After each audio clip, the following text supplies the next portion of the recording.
Hey, it's Emma Romano here, founder of the Thrive and Life Foundation, self-healing coach, and the midwife to your personal alchemy. I am Kelly Bowen, founder of the Heaven Within Foundation, CEO of Lifestyle Finance Australia, finance expert, life and business coach. And you are listening to Inspired Conversations, where we talk about the things that really matter. Yes, we go there. We share together what's exciting us, inspiring us, and having the most profound impact on our lives and our clients' lives. And we do this to elevate and inspire you. We cover it all from life, body, love, relationships, trauma healing, addictions, business, money, and all things woo-woo. So sit back, relax, and get ready to be inspired and laugh the fuck out loud. Hey guys, it's Em Kel. Welcome to episode number 8. 8. I never know. I can't count. Me. I failed your rate twice, so I don't know. We're at the extent of your counting. We're up to 8. Yeah, we're at. Yeah, I finish at 6. I'm all good. Guys, today is gonna be a juicy podcast. You ready? Yeah. And talking about sex, baby. We're talking about you and me. All right, so we're talking about sex. All things sex. Woo! So if the kids are in the car, get them out. Just drop them off the corner and say, off you go, kids. There's a bus stop there and off you go. Half hour, 40 minutes. Yeah. Kel, do you want to start off with sex?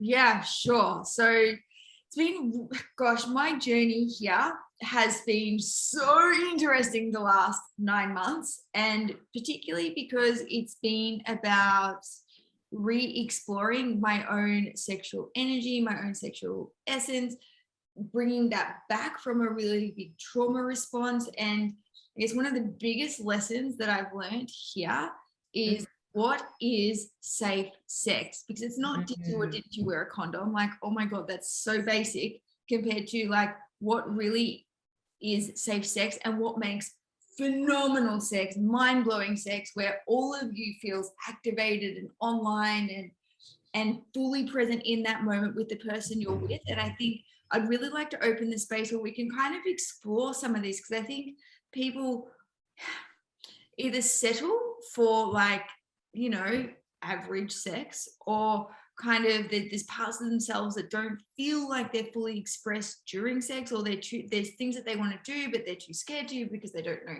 how, or how that would be received by their partner, or, you know, it's one of those things where it's like, oh my God, is it over yet? So we sort of want to bring to this space, like, you know, what really makes great sex, whether it is with a long-term partner or whether it's with new lovers or exploring, Or just on your own. and how to set up. Which is important. It's really important. If you can't do it well with yourself, you're not going to do it well with anybody else. You know what I mean? And there's such a thing about, oh no, I don't masturbate. Why the fuck not? Yeah, what's wrong with you? It feels great. Yeah. Like it's good. Sex is great. And you know what? It makes you look younger. It does. I kid you not. It does. It's really good for the body. It's really good for the soul. It's great for the body, great for the soul, great for skin, great for everything. I'm really 95 and I look great. Phenomenal. I wish they could see the look on my face just then. What are you on then? You're not telling me what I need. God, this bitch's sex life is good. Great. Go for it, Kel. Keep talking, my love. Yeah, so I really sort of like, this has been a revolutionary journey for me the last 9 years, because like, gosh, I've had a lot of experience in the like sex space. I've done the threesomes and the foursons, and I've had lots of different lovers, both male and female. I was a stripper for 6 years. Like, I'm very well versed in like the sexual energy space. However, I never really stopped to think about what makes a really phenomenal experience with somebody versus what's the like, or oh, I'm glad that's over kind of thing, or oh, I don't want to do that. Why do I feel so much like anti-polarity with somebody, or even in a relationship? Like, one of the biggest things that people talk about in a relationship is sex is great for the first like 10, 12 months. And then after that, it kind of dwindles off. And then we ask the question, why? And, if depending upon who you've read and what you've listened to, they'll say, well, you've got a biological response of within the first 3 years, the chemistry is really high because your bodies want you to procreate, ensure the evolution of humanity and blah, blah, blah, boring. And then after that, it kind of drops off. Then there's kids and then there's priority, where I actually, from my experience in the last 9 months, really going deep in this and from my past relationship, is that sure, the chemical stuff is important, but what's the really underlying foundation of what gives you a really thriving sex life is being able to create emotional security with yourself and with your partner, and being able to be really clear in communicating what you like, what you don't like, what your hard no's are, and being able to find that middle ground, like being good, giving and game with whoever you're with, but taking the time to get to know the person. Like, I remember one of the things that I realized going from like, I've been sort of like bisexual land, then I had like a gay relationship, now coming back into straight land. I was like, holy shit, sex happens here so fast. There are just so many assumptions that happen in that process that unless you stop and talk about it, like before you know it, it's penis and vagina, bang, it's happening. Holy shit, wow, what? How did we get here? So I want to sort of like have a conversation where we talk about slowing some of these things down and taking a bit more time, whether it be even with a long-term partner, to actually really create that like charge and chemistry, or if it's a new person, how to make sure it is a great first experience, not a potluck.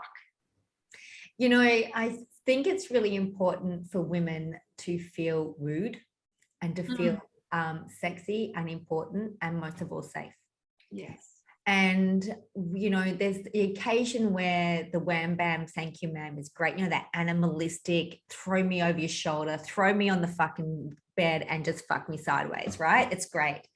But the best sex, the really great sex is when, in the morning you're getting that text message from your partner and saying, hey, you're really cute, you're really fucking sexy. And then it starts there. It's like, I think I've come from a different space of, I was brought up to really have a lot of shame around my body. So it started when I was very, very young. So I had a very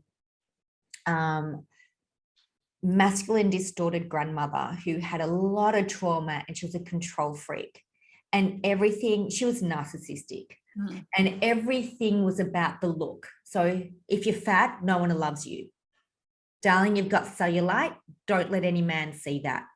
Don't let any man touch your fat bits. They won't be with you. And I learned this from a very early age. I remember being 9 and my grandmother and my mum having a conversation about sex. And they said to me, darling, when you have sex, you won't like it, but you just get over it, on with it. And my grandmother said these words to me. Hey, listen to this, Kel. This is going to fucking blow your mind. My grandmother said to me when I was 9, she goes, darling, you just say, oh, that's so big and it hurts, and they'll come very quickly. So I didn't have sex till I was like 21. I'm like, why the fuck would I have that? What? So it's got to hurt, but I have to tell them it's great. I'm like, what? Why would I want that? So I didn't have sex till I was 21. So when I had sex at 21. It was one of the greatest fucking moments of my life. I'm like, hang on, this feels really good. And then I had the shame of, should it not feel good? Like, am I wrong? I was in such conflict. And then my whole sex life, I was more about the fat bits, because I was so hyper focused on what was wrong with me rather than what was right with me. So I was trained that my whole life. Darling, don't forget, if you're fat, no one loves you, and you want somebody your whole life because they need to look after you. So I had this rule of thumb. So, in the last podcast, I was talking about, I would have sex as a chore because I had to do it. I had to keep my man. It was fucked. So I came from, here's some vulnerability, guys. Are you ready for this one? I'm married to the most amazing man. This guy, I tell you now, my family actually call him Saint Anthony.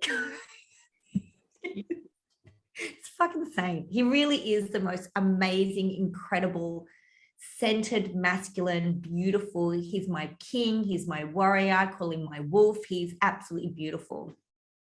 And he's gone through this complete ride with me. And he always thinks I've just been the most sexiest goddess, gorgeous thing ever. And I've always said to him, you look at me through rose-colored glasses. He goes, no, I don't wear glasses. And he actually doesn't. And I've always thought I would love to see me the way he sees me, because everything's perception, right? Yeah.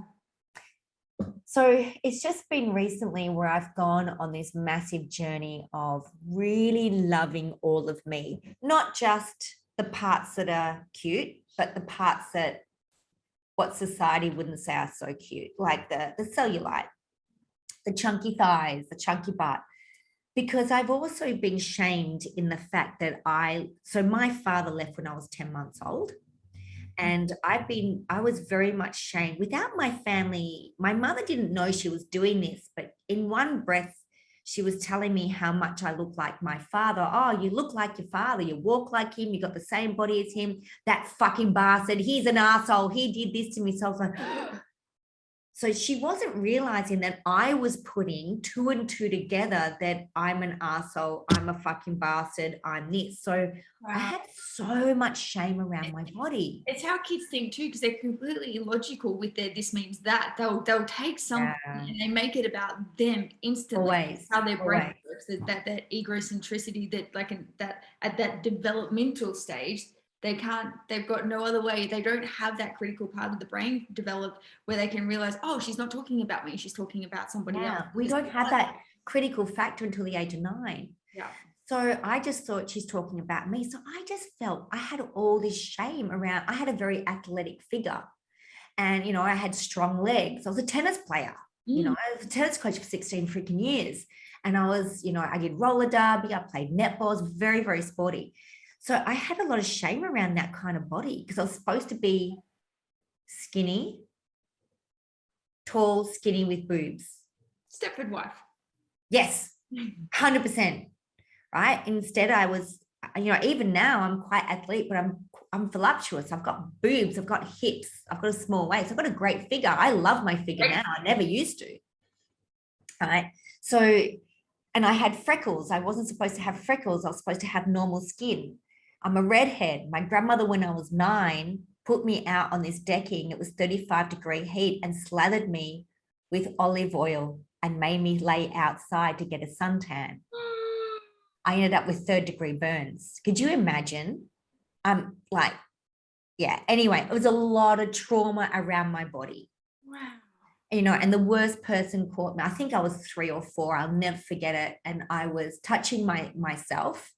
And my grandmother threw back the covers and went, you dirty, dirty girl. Wow. So there was a lot of trauma.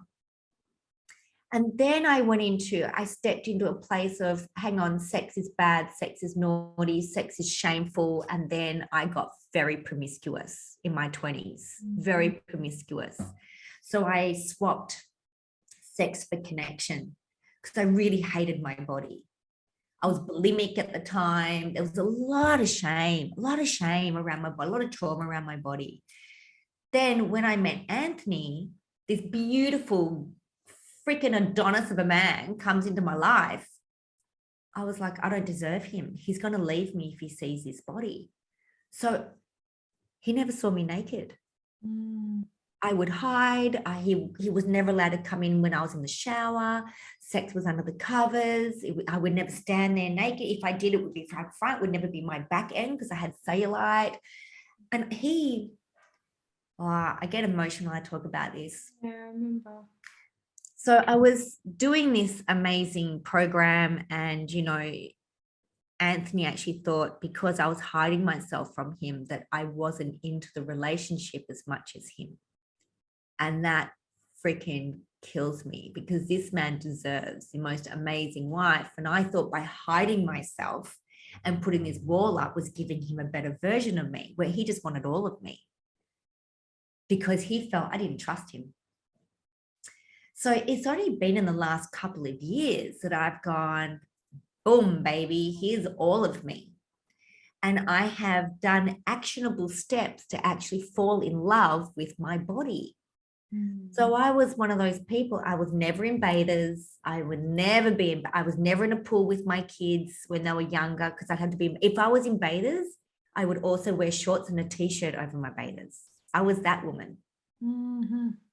Now at the time, I was 52 kilos. Oh my God. Fit as fuck.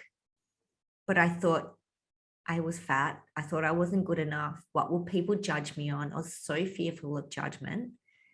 I'm now 51 next month. And in the last 2 months, I've been to Fiji, been to Inverloch, I've been to Port, I've been everywhere. I just walk around bikinis the whole time. You know, and my body hasn't changed. My body hasn't changed. My perception of my body has changed.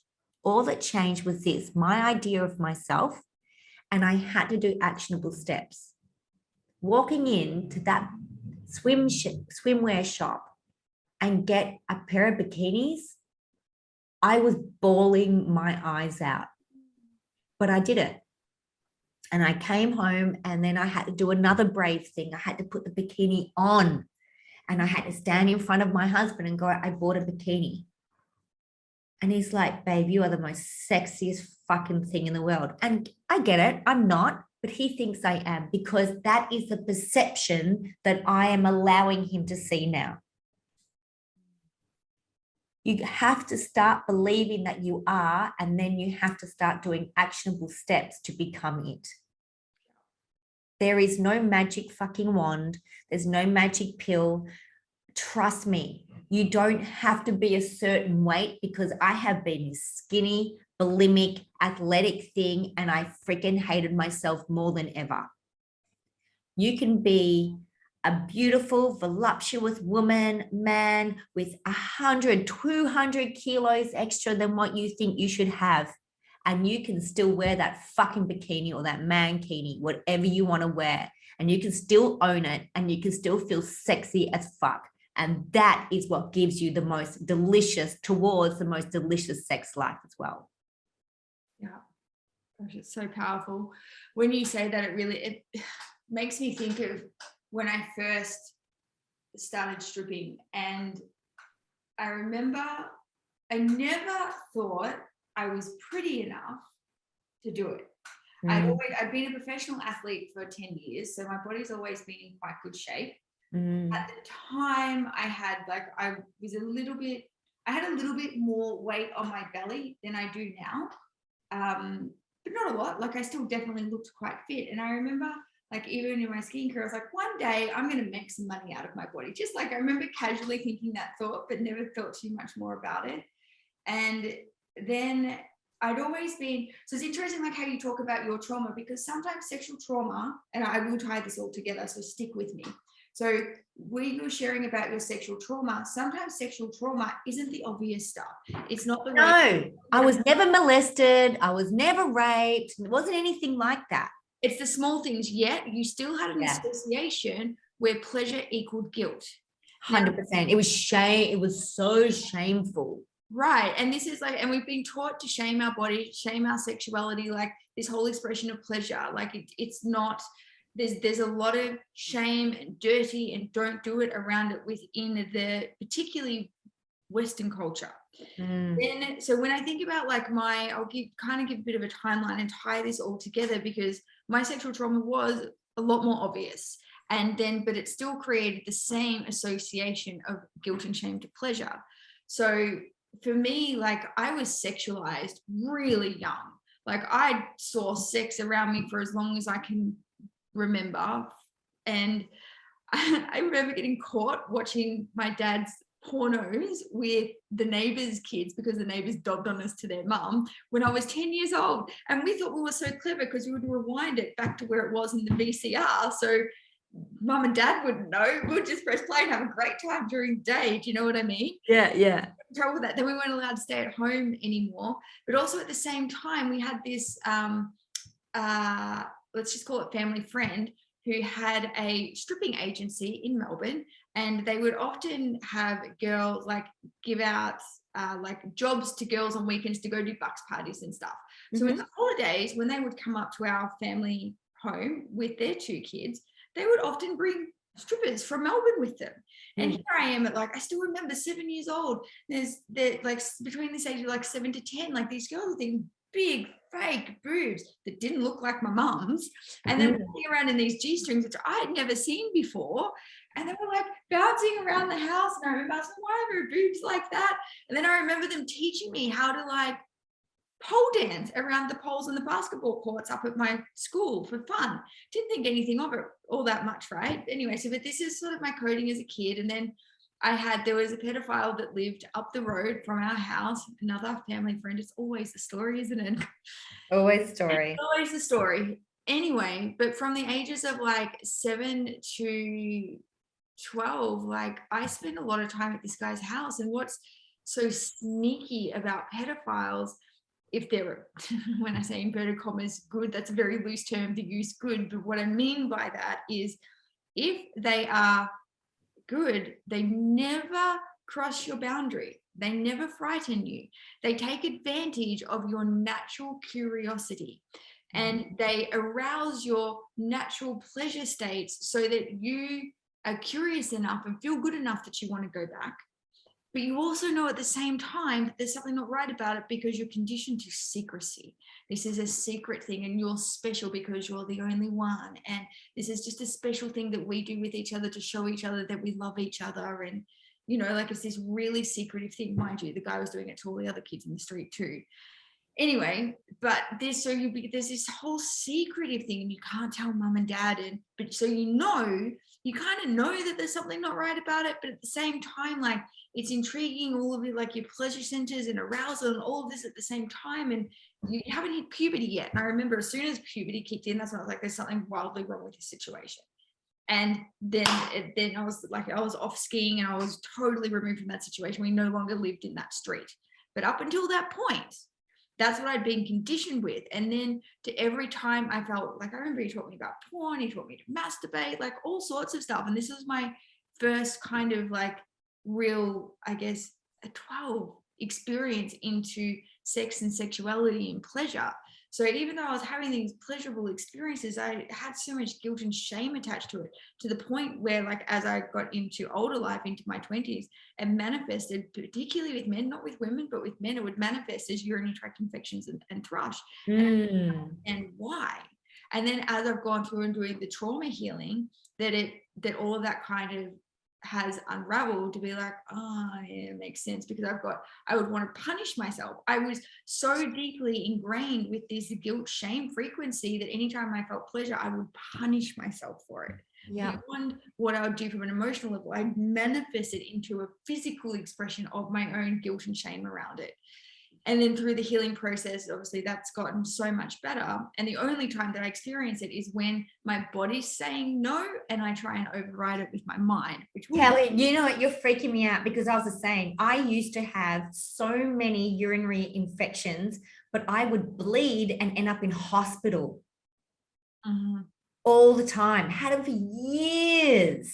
So painful. Sorry, keep going, hon. It's all coming to me now. It's true though, but this happens for so many dropping in. Why? Like, why am I getting thrush? Why am I getting urinary tract infection? Why do I feel horrible after sex? And it's because sometimes our trauma around this, our guilt pleasure association, it's not obvious. Like mine was really obvious, but for you, for example, it wasn't so obvious. Like where that connection happened. And I'm sharing this, and we will get to like how to have phenomenal sex experiences, I promise, but we just want to take you on this journey to kind of have you start to understand like where some of this stuff, like what's actually blocking you from having that phenomenal experience. Because if you don't have this understanding first, no matter how much you practice what we're going to say next, it's not going to work. So this was kind of my coding. And then when I came into stripping, I always thought I wasn't pretty enough to be able to do it.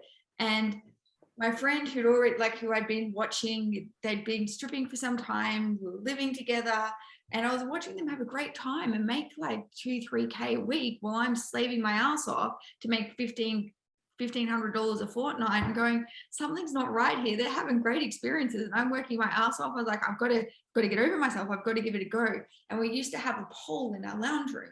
And I still remember the moment my friend was like, just, you know, be by yourself in the living room and, you know, like just practice, feel it, get the movement. And I remember it was like, boom, like this whole embodiment of sexual energy and like sex goddess activation started coming in when I started like moving and touching myself and moving around the pole. Like I'd never felt it anything like that before. Like people talk about Kundalini awakening experiences.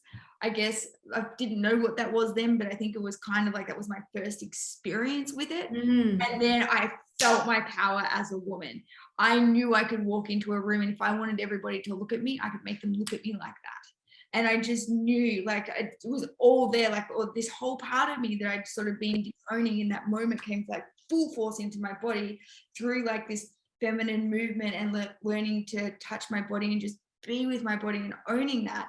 And then that sent me on this crazy wild ride of stripping for 6.5 years, which then came like threesomes and all sorts of like exploring my bisexuality. And it was really great until it wasn't. But the thing that I really noticed through that whole time, I'd never had a relationship, never long until the very end, but I'd never had much more than maybe a 1, 2, at best 3 night stands kind of thing, or like some kind of like wild sexual experience, but there was always drugs and alcohol involved. It was always hit and miss. And there was always a part of me that was never available. So it was kind of like I'm going through the physical motions, having physical experiences, but the spark that's just like takes it next level wasn't there. And I didn't understand why. And I thought like, maybe it was just, you know, I hadn't met the right person yet. But it wasn't that at all. It was because there was still trauma there. And then when I started like towards my late 20s, and I'd gone into personal development, and that's when stripping just, I think by the time I was like 30, stripping was becoming unbearable because all the glitz and the glamour and the sparkle and the fun and this whole new expression and learning of myself, that would gone. And then it was getting to a point where in my soul, I was like, I can't be here anymore. Every part of me feels like I'm dying every time I come into this environment, because I'd got what I needed for that part, but because of where I was, like I was still in the transitioning out. And then I sort of like re-traumatized myself. And again, the way the unconscious mind works is if we've experienced trauma, we want to go create bigger, more louder environments for us to try and neutralize that trauma. So sexual abuse with the pedophile, to stripping, like, yeah, how much louder can we get? And yes, there was much healing in my relationship with men and all of that in that space but then this part. And then I did a whole bunch of healing around very specifically around that. And I was like, great, that's done. Tick that box, like move on, right? Not quite. And then I had two relationships, long-term relationships with women, and that was fine because it didn't bring up any of this like masculine trauma stuff. So I didn't have any issues with the urinary tract infections or thrush or anything like that. And at the ending of my last relationship, what had happened, like the way that our nervous systems were working together, like we literally amplified all the worst bits of each other and each other's trauma to come and say, hey, here's what you still got. And I remember the biggest thing for me was about feeling emotionally unsafe, which meant my body was in complete shutdown. And I'd never experienced anything like that before, because up until this point, I could mind over matter.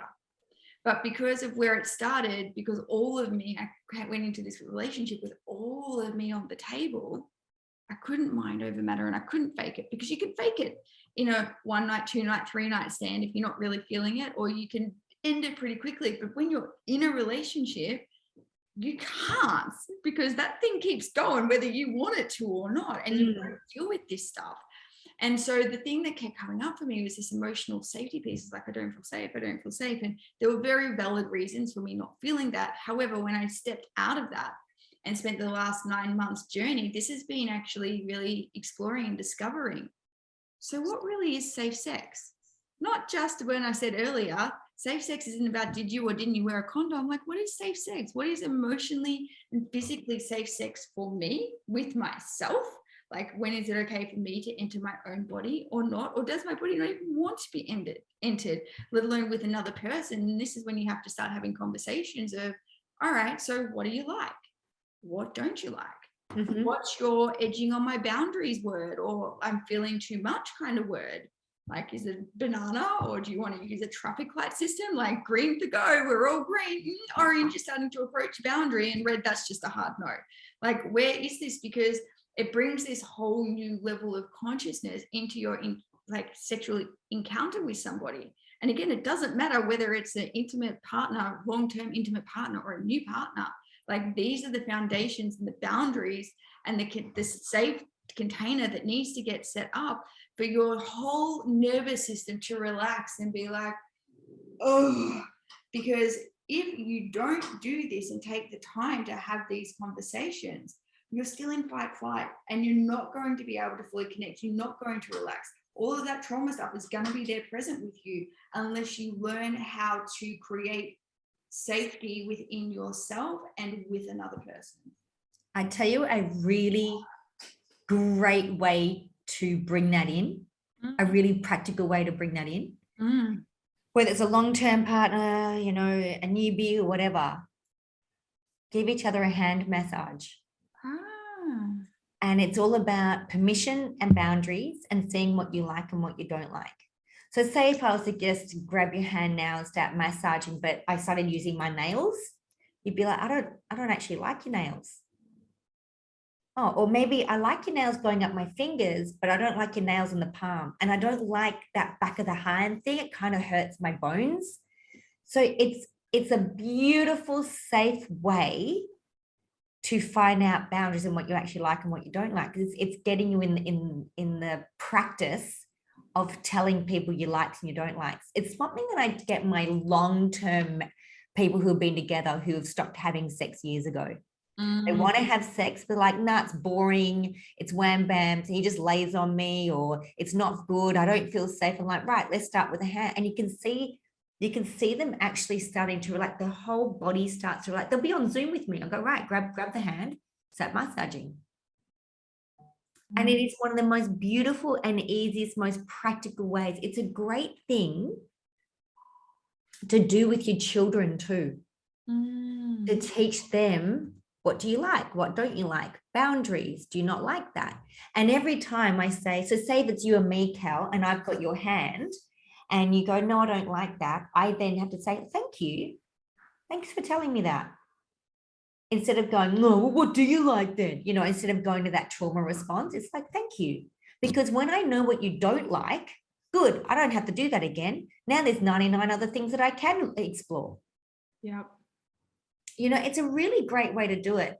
And there's just something else I want to bring up just before we go, Cal, is this. It's so non-threatening. Just before you jump on, like, the hand is so non-threatening. Yes, it's so safe. Non-threatening. It's so like we don't have any hang-ups around our hands. I'd like to think it's a part of the body. It's so beautiful.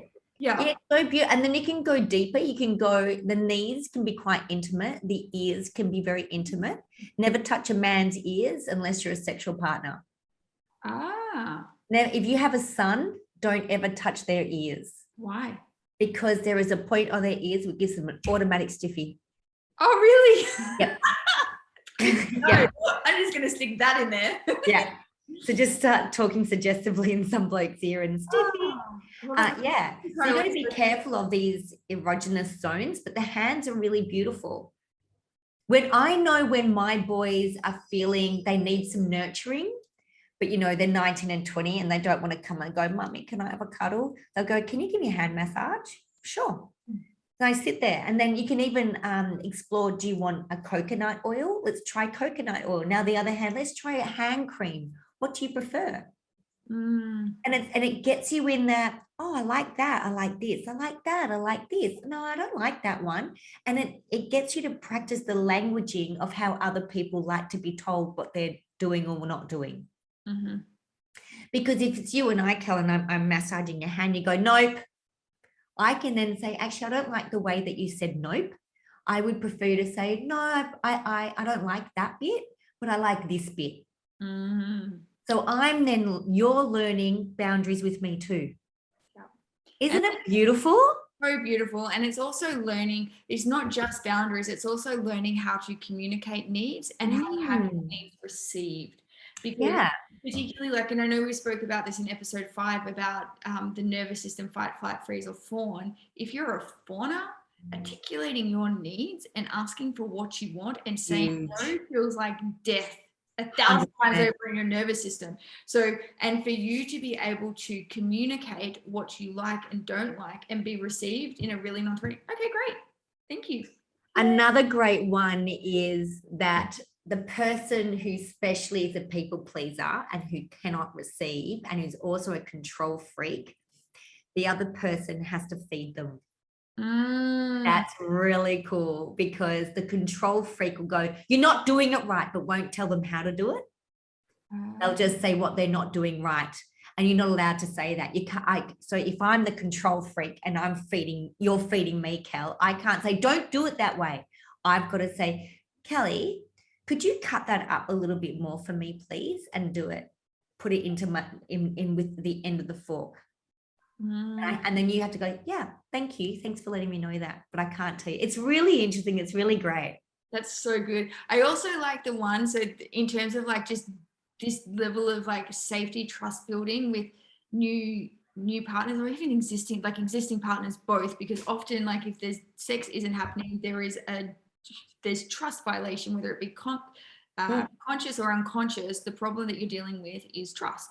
So I also like the games where you blindfold your partner, and then you obviously you consent to where you can and can't be touched in the exercise, and then you touch them so that they actually have to learn to feel or perceive through a different sense than their primary dominant in, because most of us we see through our eyes. As soon as you take the eyes out of the equation, your whole experience of it's so different. Or you blindfold your partner and you feed them different foods and get them to tell you what it is. Yeah, I love that. Yeah, so I'm going to do that one tonight. Auntie and I are going to a very beautiful 5-star hotel tonight. We go on dates all the time. So this is something where a lot of couples, they wait for we've lost the chemistry. Don't worry about the chemistry. Chemistry is science. Create it. Alchemize it. Create it. So we will always create our chemistry. We don't wait for chemistry. It's like saying, I'm going to wait for motivation. It's like fucking, if I waited to motivation to exercise, freaking the world would be over. Trust me, right? But you just do it. You alchemize it, create it, wear something sexy, send each other a cute text message, go on a date. And you don't have to spend money.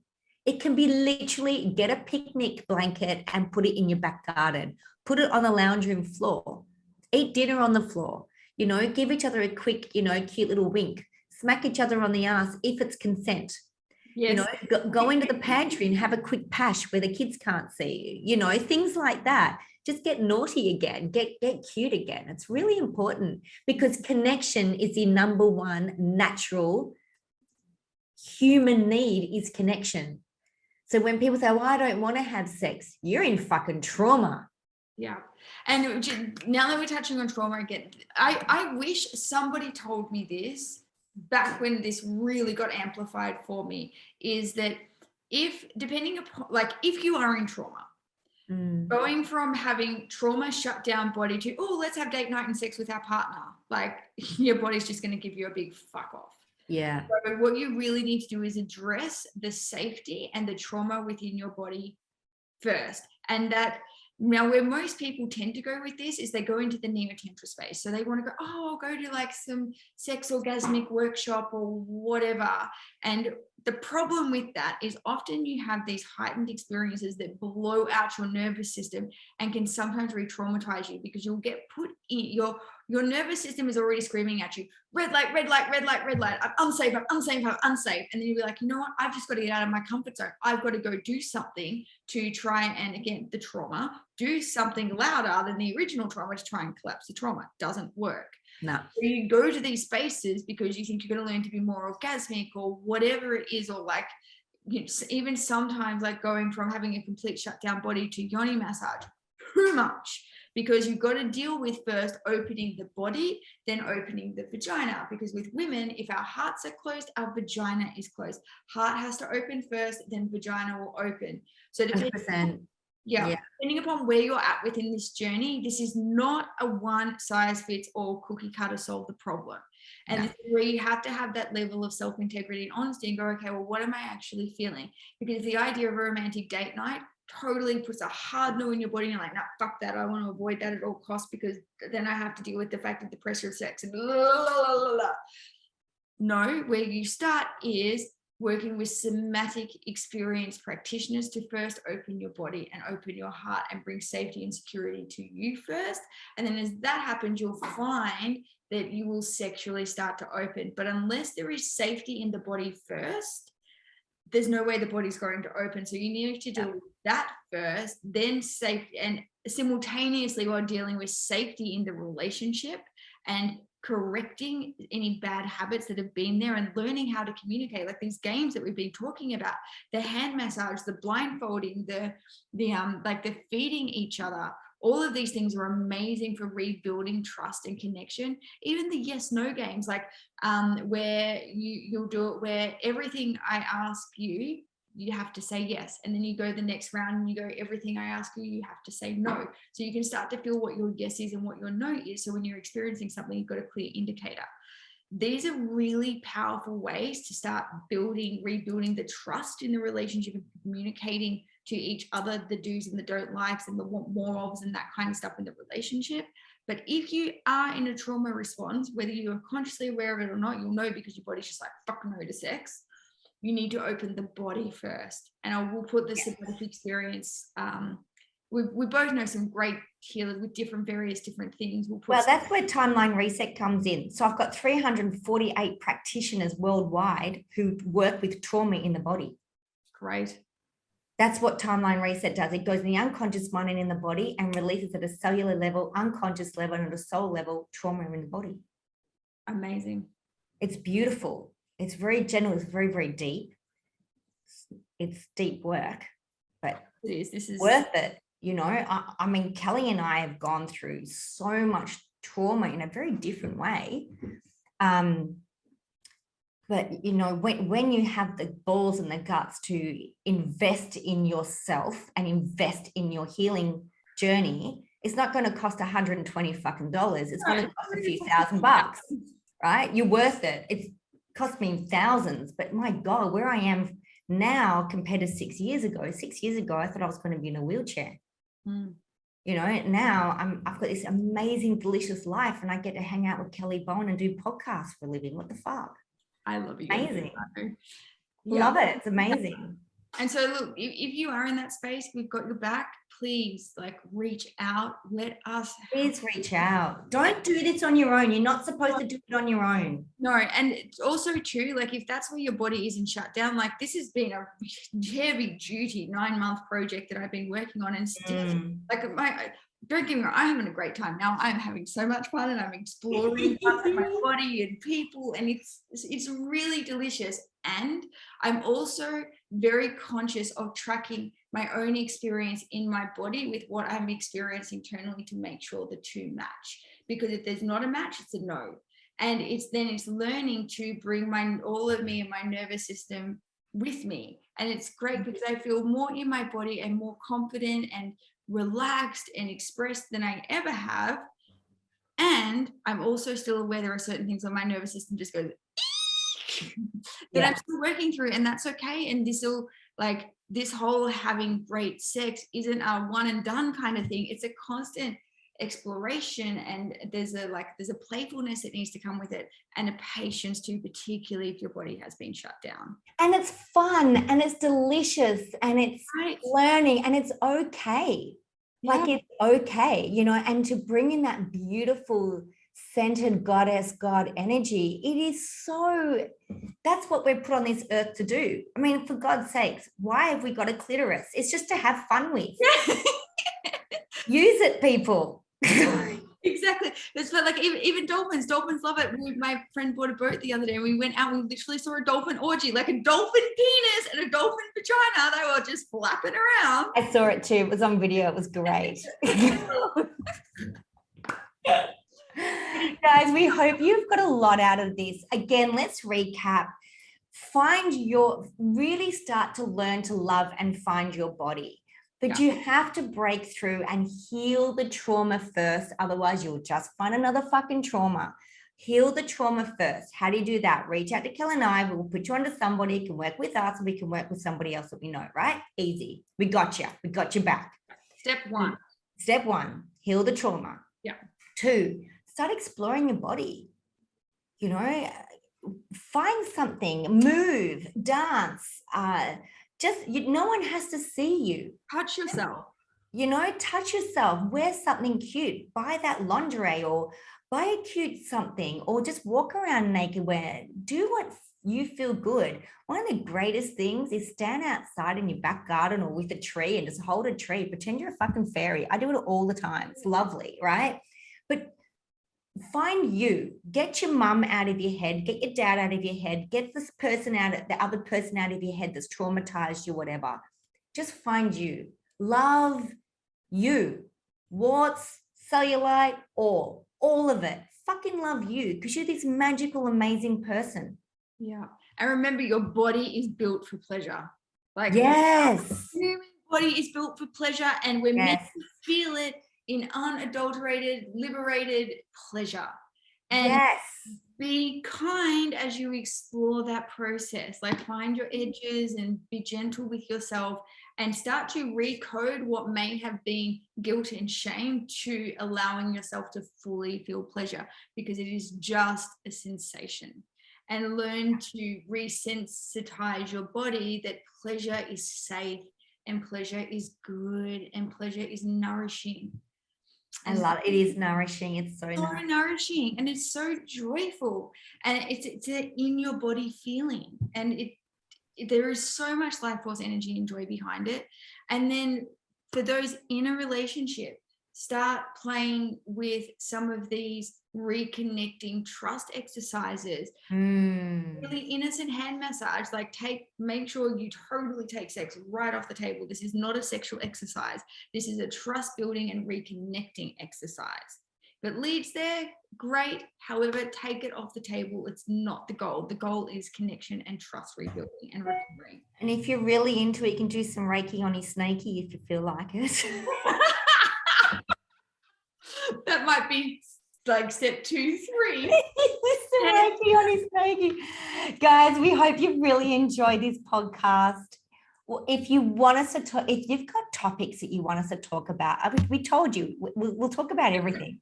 There's nothing off, nothing off the table. So whatever you want advice about, or whatever you want us to chat about, let us know. Please give us feedback, give us a review. Get on our Facebook page, Inspired Conversations with Em and Kel. We're on Instagram. We're all over the place. All over the fucking place. You're welcome. You're welcome. We hope you are getting inspired by these amazing, delicious conversations. We love you. We love each other. Have a great, great day. Love ya.